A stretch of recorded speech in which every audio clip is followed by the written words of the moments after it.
Hoy vamos a hablar sobre lo que es biopsia en la cavidad oral.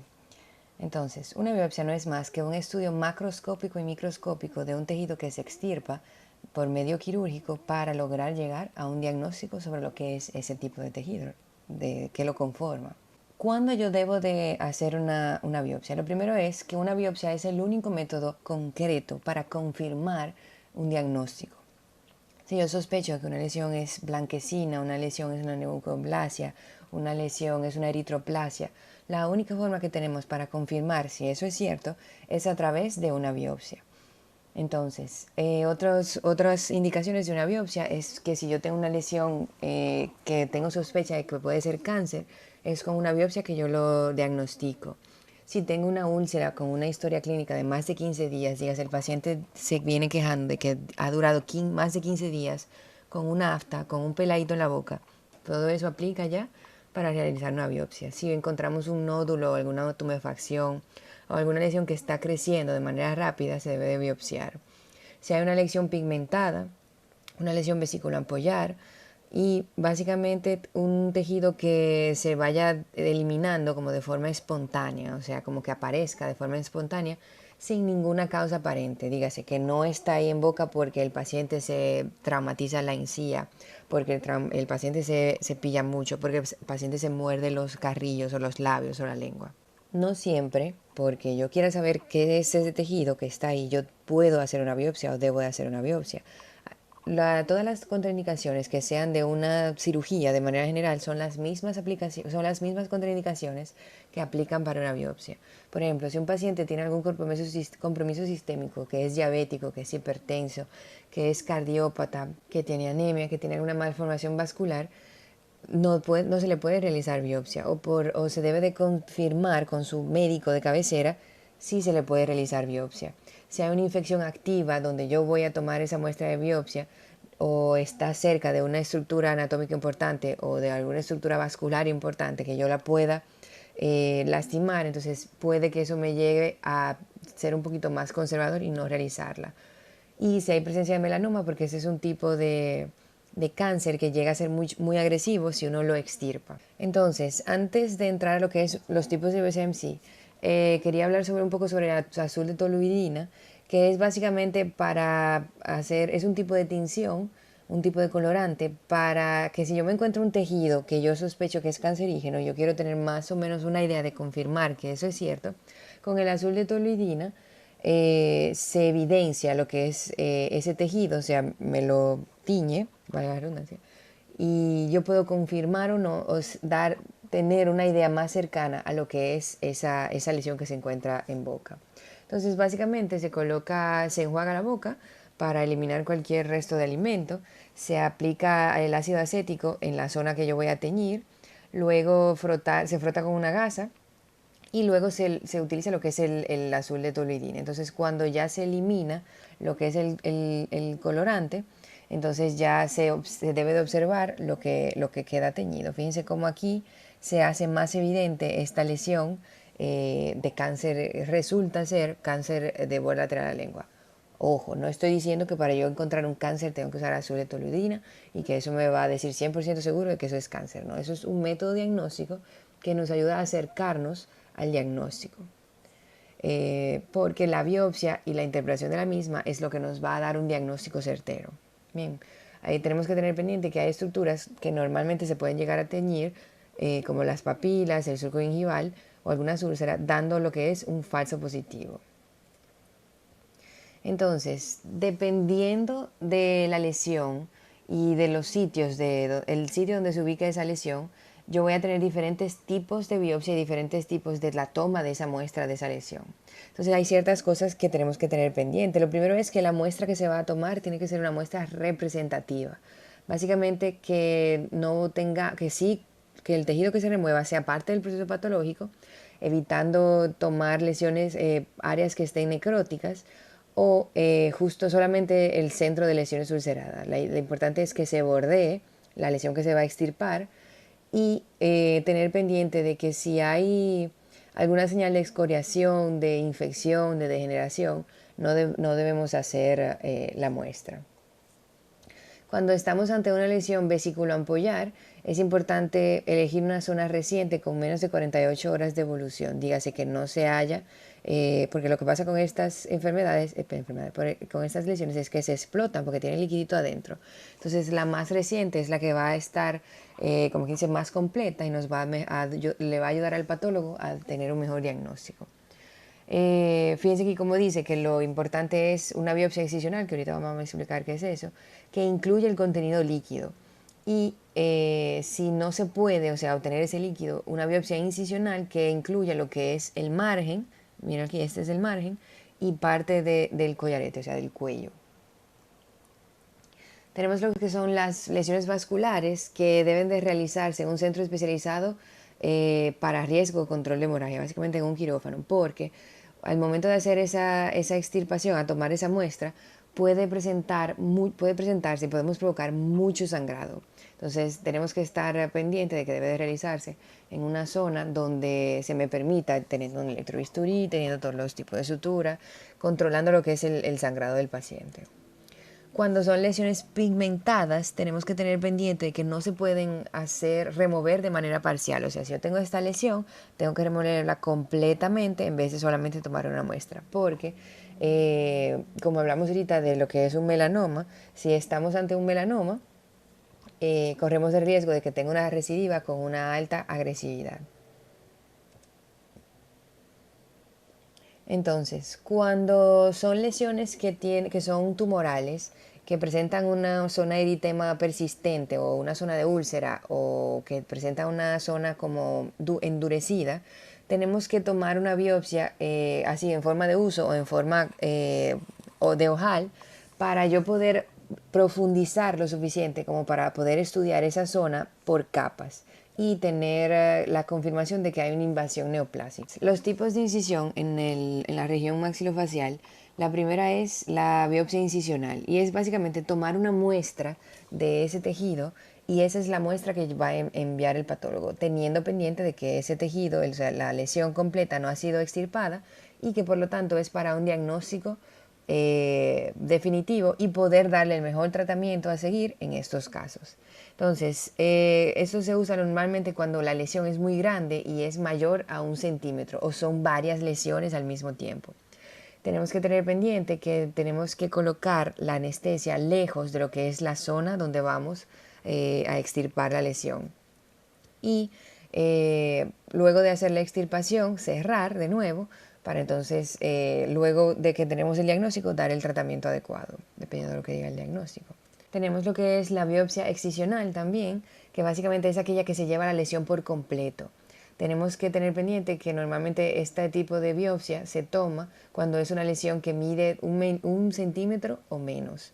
Y no debe de hacerse única y exclusivamente en lesiones que tengan superficies bien definidas, que yo sepa dónde empieza el tumor y dónde empieza el tejido sano. También es importante obtener una muestra de lo que es el tejido sano alrededor de la lesión, porque el patólogo va a necesitar saber qué es lo que está mal de lo que está bien, qué es lo que está sano de lo que está afectado. Eso también va a ayudar a que por remover la lesión por completo se disminuya drásticamente lo que es el porcentaje de recidiva, dígase que la lesión vuelva a aparecer. Entonces, algo que tomar en cuenta en la biopsia excisional para lograr obtener esa cantidad de tejido que sea representativo y que sea el tejido completo, se pueden hacer tracciones de la lesión. Fíjense cómo aquí se hace un cerclaje con la sutura. Aquí se delimita lo que es la lesión con tinta para que entonces no se extirpe lesión de más, pero tampoco lesión de menos. Otro tipo de técnica para hacer una biopsia es con sacabocado o bisturí de corte rotatorio o punch, que son todos estos de aquí. Y básicamente este bisturí, imagínense que ustedes cogen la hoja de un bisturí y la redondean, o sea, la doblan de manera que quede un cilindro y todo este borde es constante. Y lo que va a permitir es entrar a través del tejido y dependiendo de la lesión, fíjense cómo se logra obtener diferentes capas del tejido. También nos ayuda a ser un poquito más conservador y a la hora de extirpar la lesión es un poquito más fácil. Fíjense cómo, ya luego que se hace el corte con el punch, se termina de cortar con la tijera y ya entonces esa capita que se obtiene le sirve de mucho al patólogo para ir comparando tejido sano con la profundidad y qué tan profundo llega esa lesión. Otro tipo de técnica es biopsia por punción o aspiración con aguja fina. Básicamente, en el área maxilofacial se puede utilizar este tipo de técnica para aspirar ganglios linfáticos, glándulas salivales, tiroides, quistes, tumores. Entonces, básicamente lo que se hace es que se utiliza una jeringa hipodérmica y en una zona donde se tenga la sospecha de un quiste, de un tumor o de la zona, se introduce lo que es la aguja, se perfora la cápsula o lo que contiene la lesión y se aspira. Entonces, dependiendo de lo que uno obtenga, o sea, el color que se vea, que se evidencie en la jeringa, ya uno más o menos empieza a tener una idea si estamos ante un quiste, ante un tumor, ante un quiste epidermoide, ante un quiste dentígero. Entonces, ese material se envía al laboratorio y antes de yo proceder a hacer una súper gran cirugía en ese paciente, lo que yo logro es confirmar el diagnóstico, o sea, mi sospecha de diagnóstico, y ya cuando yo vaya a hacer la cirugía para remover esa lesión, voy a ir más tranquila de que no me voy a encontrar, por ejemplo, con un tumor, que como un tumor es una neoplasia, es eh, una proliferación de células. Al momento de aspirar yo no obtendría ningún líquido, sino que aspiraría, como que dice, aire. Entonces, eso es un método que ayuda justo antes de un procedimiento quirúrgico a ir un poquito más seguro al momento de hacer la cirugía. También va a ayudar a elegir el tipo de tratamiento a seguir antes de entrar de lleno a un acto quirúrgico. Entonces, una vez que ya se toma la muestra, que ya yo trabajé con el paciente, le expliqué que esa muestra se va a enviar a un laboratorio, yo tengo que tener ciertas cosas pendientes sobre cómo tratar esa muestra y a dónde dirigirla y cómo dirigirla. Lo primero es que se debe de colocar en un frasco con un fijador. Este fijador por lo general es formol y ese frasco de cristal o de plástico debe de tener el nombre del paciente, la zona de donde se toma la muestra y la fecha en la cual se tomó. Bien, también se debe de identificar lo que uno cree que es lo que contiene y el tipo de procesamiento que se requiere del laboratorio, si es por tinción, si es por examen microscópico solamente, etcétera, etcétera. Entonces, fíjense aquí, esta es una ficha que se usa en donde yo hice la especialidad y es un ejemplo perfecto de qué es lo que yo debo de enviar junto con la muestra. Y es básicamente datos del paciente, los datos, descripción de lo que es la lesión, si es líquida, si es sólida, cuáles son los síntomas que presentaba el paciente, cómo uno se dio cuenta, qué color presenta, cuál es el tamaño, si es cómo se obtuvo esa muestra por bisturí eléctrico, porque por ejemplo si se utiliza un electrocauterio, un bisturí o láser, eso puede dañar parte de la muestra y dar un diagnóstico un diagnóstico erróneo por parte del patólogo. Entonces también por la topografía, si se tomó del labio, de una glándula salival, de la lengua, del hueso. También si fue a través de incisional o excisional, porque una biopsia incisional, el patólogo va a saber no buscar esos bordes de tejido sano que sí existen y tienen que existir en una biopsia excisional. También, mientras más imágenes, más datos se le da al patólogo, con más seguridad él va a trabajar. Yo siempre envío el frasquito de la muestra que yo tomé, se lo envío con una foto del sitio antes de tomar la muestra y una radiografía, de ser posible que se vea una radiografía. Entonces, una cosa es el diagnóstico clínico, que es lo que yo, por como yo veo, entiendo que es esa lesión, por como yo veo radioclínico y radiográficamente que es esa lesión, cuál es ese diagnóstico, y que yo creo también que es, o sea, junto con el diagnóstico, o sea, el diagnóstico clínico sería básicamente el diagnóstico presuntivo, lo que yo entiendo que esa lesión puede ser. Hay veces que no da ni siquiera como el espacio que te dan como para llenar esa hojita y decir, bueno, yo creo que esto es un quiste tal, por esto, por esto y por esto, yo creo que eso es un quiste que sé yo qué, por esto y aquello. Pero eso es lo que le va a dar una idea al patólogo de qué buscar al momento de evaluar el tejido.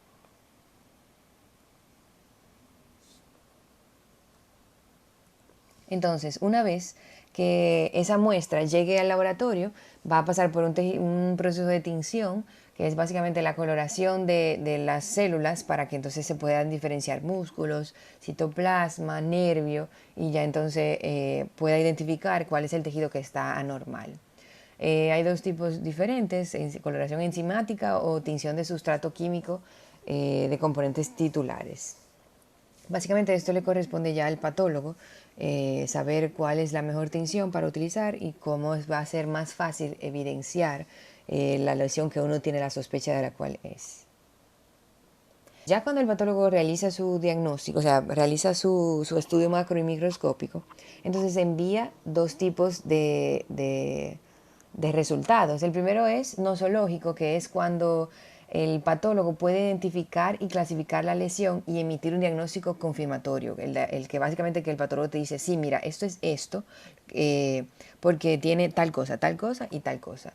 Y descriptivo ya es cuando el patólogo lamentablemente no puede identificar ante qué tejido está, pero sí te hace una descripción de las estructuras que se observan. No, mira, en este tejido yo no pude confirmar qué es, pero yo vi que las células de tal tipo aparecían repetidas de tal forma. Entonces, ya con esas estructuras, o sea, ese nivel microscópico, entonces se empieza a hacer otra investigación de poder identificar qué tipo de lesión es. Entonces, ya de eso lo hablamos, el patólogo debe conocer los datos del paciente. Es de suma importancia tener una buena relación médico, o sea, odontólogo, patólogo, cirujano, patólogo. ¿Por qué? Porque yo necesito tener la confianza de decirle, mira, yo te envié una muestra de lo que yo pensaba que era un quiste dentígeno, pero tú me dijiste que los resultados eran inconclusos o que los resultados eran un quiste odontogénico. Entonces yo quisiera como que lo habláramos un chin para que definamos ante qué estamos.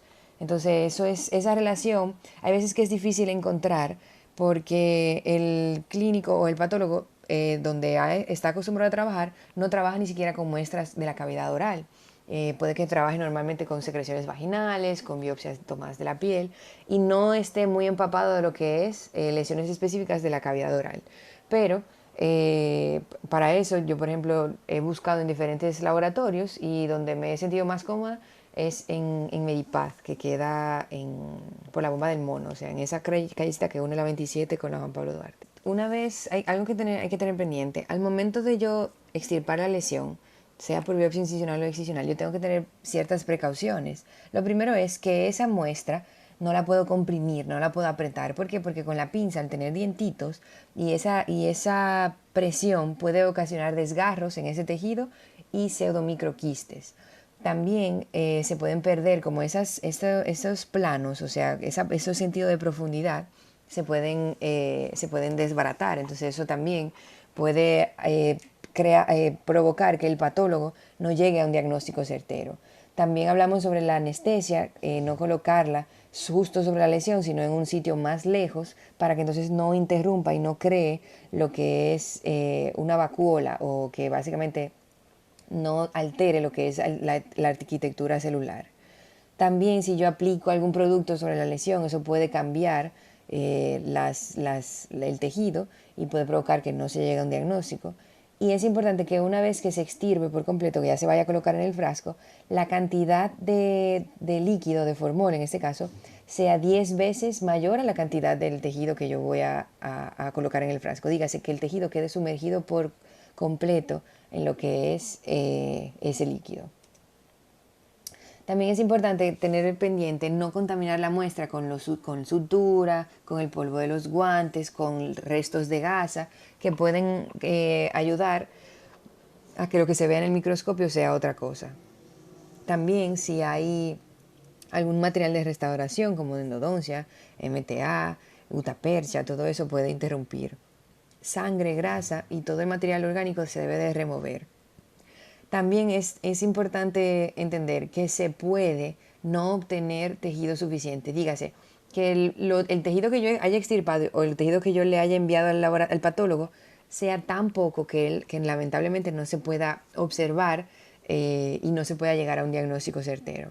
También hay veces que si hay una infección en la zona donde yo voy a biopsiar, es mejor esperar el efecto de la antibioterapia para que se disminuya y entonces sí se puede extirpar la lesión sin ningún inconveniente. Ahora hablaremos sobre emergencias médicas en el consultorio dental.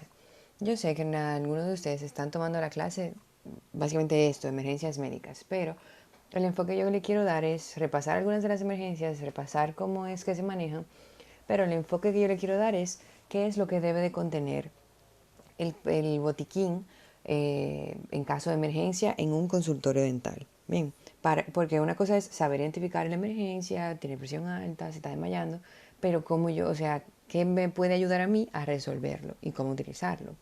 Entonces, de manera general, estas son todas las emergencias o urgencias que se pueden encontrar en el consultorio odontológico. Fíjense que las que están en verde son las que no son tan urgentes, por así decirlo. Las amarillas ya sí presentan un riesgo para la vida del paciente y las rojas son las que hay que salir huyendo inmediatamente porque si no se muere el paciente, básicamente. Pero si ustedes se fijan, del 100% de las emergencias que se presentan en un consultorio odontológico, la mayoría son aquellas que no pertenecen al grupo, gracias a Dios, de las que son super urgencias que hay que salir huyendo. Normalmente tenemos las que más se presentan son síncope, que vamos a hablar de eso ahorita, y una reacción alérgica. Lo primero que hay que saber y recordar es tener en cuenta cómo está o cómo debe de estar un paciente que tiene un buen estado de salud, que está dentro de los rangos normales. O sea, tenemos que recordar cuáles son esos rangos normales. Una presión arterial de 90-60 se considera baja. Normal anda entre el 120-80 y ya alto es a partir de 140-90. Ritmo cardíaco, frecuencia respiratoria, todo eso son cosas que nosotros vamos anotando en nuestra ficha clínica. De manera, cuando ya hacemos la anamnesis del paciente, de manera que cuando yo voy a atender a mi paciente nuevamente, ya yo sé cuáles son los valores que él maneja normalmente y cuando yo, o sea, y de esa forma yo podría identificar cuando mi paciente está teniendo alguna alteración de los mismos. Entonces, básicamente, si yo les pongo este cuadro, dice del lado izquierdo, oxígeno, adrenalina, nitroglicerina, son medicamentos. ¿Quién podría decirme, del lado derecho, cuál sería la indicación de cada uno? ¿Para qué yo utilizaría oxígeno? ¿Para qué yo necesitaría adrenalina? ¿Para qué yo necesitaría un ácido acetilsalicílico, que todos sabemos que es aspirina, aparte de para el dolor? Entonces, ese es el ejercicio que yo quiero que vayan haciendo a lo largo de estas diapositivas. Entonces, básicamente, oxígeno para cualquier urgencia médica, siempre se necesita oxígeno. Ante una anafilaxia o asma que no responde a los medicamentos de bombita, se inyectaría con adrenalina. Si hay una angina de pecho o un infarto de miocardio, nitroglicerina. Entonces, no solo basta con saber, ok, tengo este medicamento y lo puedo usar para esto, pero en qué medida, cada cuánto tiempo, se lo inyecto, se lo da por vía oral. Entonces, esas son las cosas que tienen que tener pendiente para el momento de armar el botiquín. Bien. Y si lo hacemos al revés, si yo tengo o sea, lo que está pasando, el problema, ¿cuál es el medicamento que yo le voy a indicar? Si mi paciente está en un estado epiléptico, lo inyecto, lo dejo tranquilo, le busco un agua para que se la tome. Si tengo un paciente que tiene una hipoglicemia o bradicardia, ¿qué hago? Bien, entonces básicamente estos cuadros, este es el libro de odontología, emergencias médicas, se llama así, en odontología, es el mismo, entiendo que es el mismo que ustedes utilizan en la clase de emergencias médicas. Entonces, estos son los medicamentos y estos son para qué sirven. Entonces, fíjense que incluso aquí en la imagen dice 4-5-2, eso es para que lo puedan buscar en el libro al momento de estudiar y lo repasen de esa forma. Primero un lado y luego el otro. Entonces, tenemos que ser personas profesionales que tenemos que entender que el dolor dental es algo que ha estado presente siempre desde la humanidad y por lo tanto hay muchos mitos, hay muchas, ¿cómo se dice? Hay muchas leyendas que siempre nos asocian con el dolor. Entonces, queda de nosotros mitigar esos mitos, esas leyendas, esas preocupaciones de los pacientes, entendiendo que primeramente el paciente va a llegar pensando que lo que sea que le hagamos va a doler. Entonces siempre hay que mantener una buena relación entre el paciente y el odontólogo para que siempre esté claro cuál es el tratamiento, si lleva o no lleva dolor y en qué momento y qué tanto sería ese dolor. También tenemos que tener pendiente el personal que va a atender a ese paciente. La cara de un consultorio es la secretaria. ¿Por qué? Porque cuando las citas se ponen, es la secretaria que lo pone. Cuando los pacientes llaman para decir que necesitan una información, es la asistente, la secretaria que se lo da. Entonces tenemos que entender que no solamente nosotros tenemos que tener una buena relación, sino tener a alguien capacitado para tener una buena relación con el paciente. También el sitio, el lugar, el consultorio, la decoración, el sillón, los colores influyen en el estado de ánimo del paciente. Si yo tengo algo como súper rojo extra parecido a sangre, eso puede que asuste más al paciente de lo que yo quiero o que no le guste simplemente y no se sienta cómodo. Y eso hace que se exacerbe todo lo que es la ansiedad, la preocupación, la respiración y básicamente que el paciente no se sienta cómodo y nunca llegue a tener esa confianza para el consultorio, para el doctor, para el asistente. También hay formas en las cuales uno más o menos ve el paciente y se da cuenta de que tiene mucho estrés, no quiere estar ahí, le preocupa el tratamiento que va a recibir. Personas que preguntan mucho sobre el uso de inyección, personas que cuando están en la sala de espera conversan con los demás pacientes y preguntan de qué se tratará el tratamiento.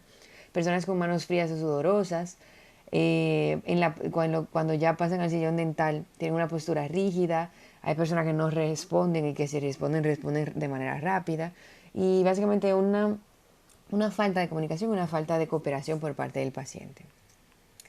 Entonces tenemos lo que es hipertensión arterial, que no es más que cuando la presión arterial está por encima de lo normal. Recuérdense que tenemos una óptima normal que es menor de 120/80 y, y ya cuando empieza a considerarse como normal, normal alta, etcétera, etcétera, va aumentando a partir de esos números. Entonces, que tenemos que entender que hay ciertas cosas que provocan que la presión arterial suba. Lo primero es si el paciente sufre pues, de apnea del sueño. Puede ser también que sea por un medicamento que le eleva la presión. Si el paciente tiene una enfermedad renal crónica, ¿por qué una enfermedad de los riñones se relacionaría con una hipertensión? Básicamente, la hipertensión es cuando los vasos por donde pasa de la sangre tienen mucha presión alrededor y comprimen esos vasos. Entonces, en una enfermedad renal, una persona que sufra de los riñones acumula mucho líquido y esa acumulación de líquido genera una presión en todo el cuerpo, por lo cual se puede manifestar como o con hipertensión arterial, porque esa acumulación de líquido provoca que se presionen los vasos, el sistema vascular. ¿Para qué les sirve esto? Saber identificar. Hay veces que los pacientes ni siquiera saben que sufren de presión arterial, pero por la historia clínica nos podemos dar cuenta de si estamos ante un paciente propenso a sufrir de presión arterial. Entonces, existe lo que es una crisis hipertensiva, que es cuando la presión se eleva por encima de los 220 miligramos sobre mercurio o 220/120. Entonces, básicamente, el detalle con esta crisis hipertensiva es que ocurre daño a un órgano blanco. Bien, entonces también insuficiencia cardíaca, enfermedad coronaria asintomática y va poco a poco dañando lo que es el sistema circulatorio. El tratamiento para una crisis hipertensiva es nitroglicerina, una infusión de 5 a 100 microgramos por minuto. O sea, básicamente colocarle un suero al paciente. Cuando hay una urgencia hipertensiva, que es cuando la presión se eleva, pero que ya no es tanto como para dañar órganos, ya entonces se considera una urgencia, bien, y no una emergencia o crisis. Y el tratamiento es captopril sublingual molido de 25 miligramos, esa pastillita por debajo de la lengua, para entonces irle tomando la presión y confirmar que se esté disminuyendo. También hay veces que el paciente, por solo cambiar de posición o ir al baño, pueden presentar la presión alta. Es por eso que es importante tomar la presión cuando el paciente ya lleva un ratito sentado en lo que es el sillón dental. Todo lo que tiene que ver con problemas del sistema circulatorio, básicamente con el corazón, se debe de llamar urgentemente al 911. Y en lo que aparece en la ambulancia, o se lleva a emergencia el paciente, se puede administrar ácido acetil salicílico masticado de 81 a 100 miligramos o 5 miligramos de nitrato en forma de sublingual. Bien, hay muchos síntomas que nos pueden decir, específicamente el dolor torácico, que estamos ante un infarto de miocardio o angina de pecho y que hay que salir huyendo. Una pausa. Hasta ahora hemos visto que, por ejemplo, para la presión arterial alta, hipertensión arterial, tenemos que en el botiquín tener nitroglicerina y captopril sublingual. Bien, en un infarto al miocardio, ácido acetilsalicílico y 5 miligramos de nitratos. Bien, para que se recuerden que la idea con esta clase es que vamos a ir armando un botiquín de emergencia. Ya cuando tenemos una arritmia cardíaca es cuando ocurre una variación del ritmo cardíaco, ya sea que va más rápido o va más lento. Bien, insuficiencia cardíaca no es más que la incapacidad del corazón de bombear sangre, o sea, la capacidad que tiene el corazón de mandar la sangre a través del cuerpo disminuye o se ve alterada. Y el tratamiento igual, llamar a 911. Ahora, estamos trabajando con pacientes con cosas dentro de la boca de un paciente. Entonces pueden ocurrir obstrucción aérea, que ya sea porque se fue una gasa, un algodón, una fresa para la garganta del paciente. Entonces ya sí tenemos que detener todo el procedimiento y proceder a retirarlo. Bien. También hay veces que por una prótesis, una parcialita o una prótesis removible, que el paciente tenga náusea y vomite, sangre, la saliva, la acumulación de sangre o de la misma clorhexidina. Todo esto puede provocar lo que es una obstrucción aérea. Y no solamente en la garganta, sino también a nivel de la laringe, de la faringe y del esófago y eventualmente los pulmones. Entonces, ¿cómo nos damos cuenta? Lo primero es que el paciente empieza a tener dificultad para hablar, dificultad para respirar y básicamente tos débil y una respiración como de vez en cuando. Bien, ahora, eso es todo lo que es una obstrucción parcial. Cuando ya es una obstrucción completa, el paciente no habla, no puede respirar y ni siquiera puede toser. Entonces, básicamente todo lo que es un signo de asfixia, pánico y angustia, nos deja saber que el paciente no está recibiendo el aire que necesita. Es por eso que se procede a hacer este tipo de maniobra de Heimlich para poder remover lo que es la obstrucción que no está permitiendo que el paciente respire. Entonces, también pueden presentarse pacientes asmáticos. Recuerden, una condición asmática, un paciente que sufre de asma, es un paciente clasificación ASA2 y por lo tanto se debe de obtener el permiso de su médico para poder darle tratamiento odontológico. Ahora, si un paciente tiene una crisis de asma en el consultorio, lo primero es saber identificarla. ¿Qué nos va a demostrar ese paciente? Sibilancia, tos y disnea.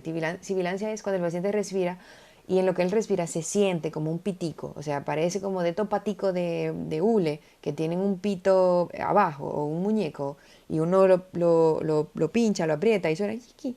Eso mismo se escucha en un paciente que tiene una crisis asmática. Entonces, una vez que se reconoce lo que es el ataque de asma, lo ideal es suspender el tratamiento dental, obviamente, posicionar al paciente cómodamente de manera que se sienta, que puede respirar más fácil, calmar el paciente, estar preparado con el apoyo vital básico y empezar a administrar oxígeno.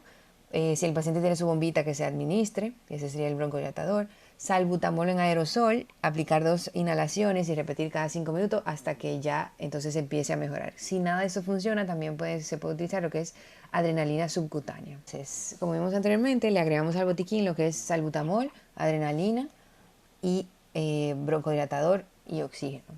Entonces, hay pacientes también que sufren de epilepsia y pueden tener una crisis epiléptica en el consultorio. Básicamente, una crisis epiléptica es cuando el paciente sufre de disfunción cerebral y hay una descarga hipersincrónica de las neuronas hiperexcitables que se ubican en el cerebro. Es una forma de identificar a un paciente que sufre de ataques de epilepsia y no nos lo ha dicho, es que tiene hiperplasia gingival. Básicamente las encías crecen y se ven más engrosadas de la cuenta. Eso es por el medicamento que utilizan para evitar los ataques de epilepsia, que son los anticonvulsivantes. También pueden presentar caries, maloclusión, reabsorción ósea, labios resecos, glositis migratoria benigna, paladar profundo y limitación de la apertura bucal. Entonces, tienen que entender que al momento en el cual se produce una crisis, hay que tratar inmediatamente de retirar todo lo que son los instrumentos o materiales que tengamos dentro de la boca. No es tratar de no mover el sillón para que no lastimemos al paciente. Si el paciente por cosa de la vida o por el mismo ataque epiléptico se cae del sillón o o se va al suelo, se debe de mantener en el suelo del lado por si hay algo que obstruye la respiración, no lo broncoaspire. Bien, no tratar de detenerlo, simplemente mantener que se cuide su cabeza, de proteger de que no se dé contra otra superficie, pero no tratar de interferir con el movimiento. Y ya siempre es importante mantener un reloj en el consultorio, porque por ejemplo, si ya vemos que el ataque epiléptico dura más de 5 minutos, se debe de administrar oxígeno y llamar a una crisis o sea, la ambulancia si dura más de 15 minutos o si se repite una crisis tras otra. Una vez que se termine, hay que evaluar el grado de vigilancia y orientación, si ya vuelve en sí y no tiene ningún inconveniente, entonces de ser necesario terminar el trabajo dental y si no, postergarlo para otra cita.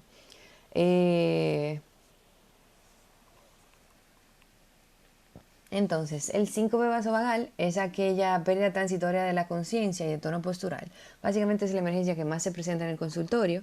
Viene rápido y se va rápido. Bien, entonces, normalmente el paciente se ve súper pálido, refiere mareo, siente como náuseas, hay veces que vomita, hay veces que siente vértigo y básicamente al final pierde el conocimiento.